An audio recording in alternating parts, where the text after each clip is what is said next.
How's it going, everybody? I hope you're having a good day. We just came through a really beautiful thunderstorm. Nice, solid, heavy rain. And the sound of that hitting the patio out back was just spectacular. I always find that very relaxing. On top of that, I just wrapped up an appointment a little while ago, so I'm still feeling a little bit spacey. Between those two things and the fact that there's nothing going on for the rest of the day, it's a good afternoon to just take some time, chill out a little bit, and do some reflecting. So let me ask you a question. How often do you find yourself doing the same thing over and over again, or winding up in the same situations time after time, even though they no longer hold the appeal that they once did? You're starting to feel like maybe you're outgrowing them, like maybe it's time to set them down and walk away.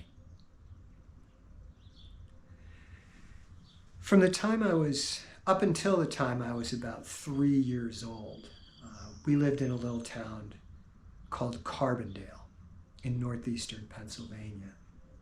And for many years after we moved away, pretty much every Saturday morning, my mother and I would catch the earliest bus we could and ride back up there to visit my grandmother, who still lived there.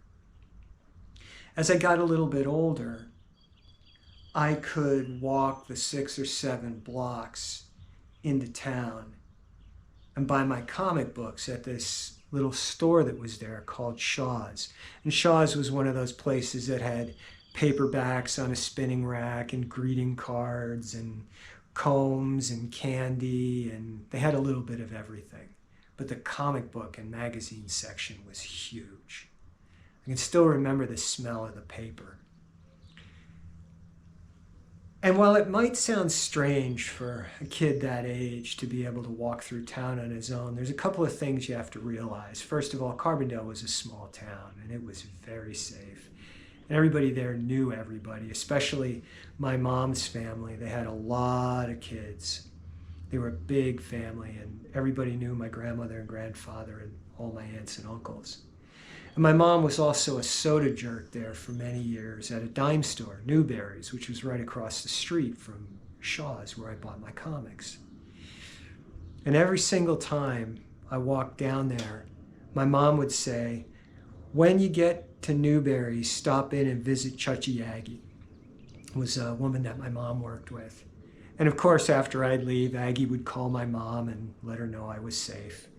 And on the way home, I always stopped off at this little diner called the Crystal, right across the street. And of course, one of the waitresses there would call my mom and let her know that I was there and that I was safe. I never really knew that people were getting back to my mother when I was that age. For me, it was just a great time to be out doing something by myself, feeling like I was growing up. So the other night, I had a dream. And in this dream, I was back in Carbondale. I was the age that I am now, though. And I was on my way back from the center of town. And I was approaching the corner of this street. And on the corner, there was a building that had one of those doorways that sat diagonally right out into the corner of the street. And as I was walking along the side of the building, I knew that there was somebody in the foyer. I could feel them through the wall. I could feel their presence. And as I got to the intersection, I turned around and I looked in the foyer, and the store that had been there was completely demolished, was gutted. And there was an internal doorway, a door frame. And standing in that frame with his hands braced against the sides of it was this guy who might have been in his 20s, maybe in his 30s. And he was just absolutely seething. And he looked up at me and he said, "I'm gonna fucking stab somebody." And I could just feel the rage. could not only hear it in his words, but I could feel it blowing off him. Anger, just venomous. But underneath it all, there was also fear, and there was shame, and there was guilt, remorse. I could feel that too. So all of the anger was just a thin veneer over that. And I was standing with my left side turned towards him. I was getting ready to walk away. And I looked down, and I noticed I was wearing two different shoes. On my left foot, which would have been the one turned towards him, I had one of those black and white checked Vans, skateboarding shoes. I had a pair of those when I was, I don't know, maybe I got them when I was in my late teens, my early 20s at the oldest. And on the other foot, I had a brown Doc Marten. They're the shoes that I wear constantly now when I go out to run errands or go to meet up with friends. They're my go-tos.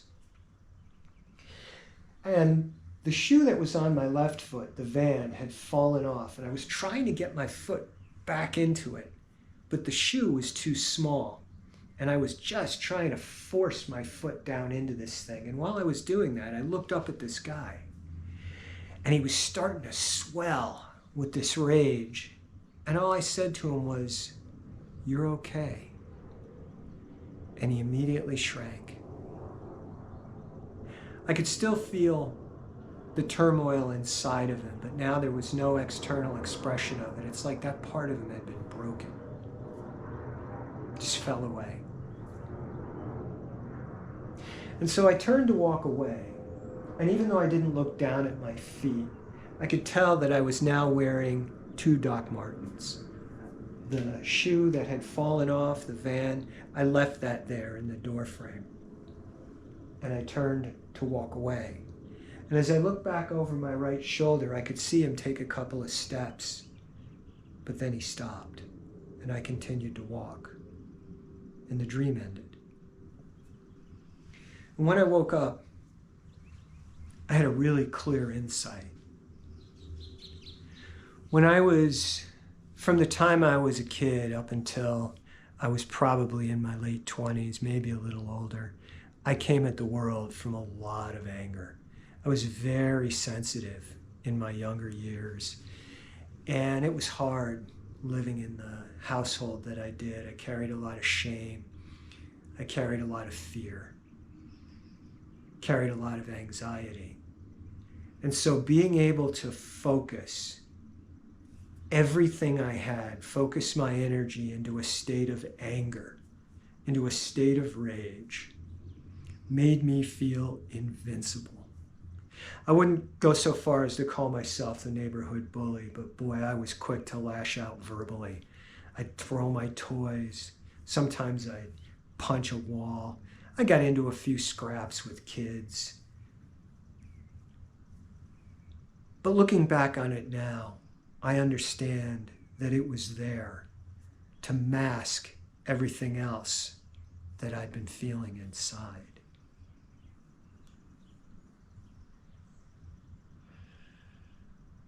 All these years later, I've learned to get beyond that quite a bit. And so that's the question. How often do we keep trying to force ourselves back into the same behavior patterns, back into the same comfortable social circles, the same types of relationships, even though they no longer fit, simply because they feel safe, simply because we know what they're about? And what we really need to do is to set them down, to turn around, and to walk away. Till next time.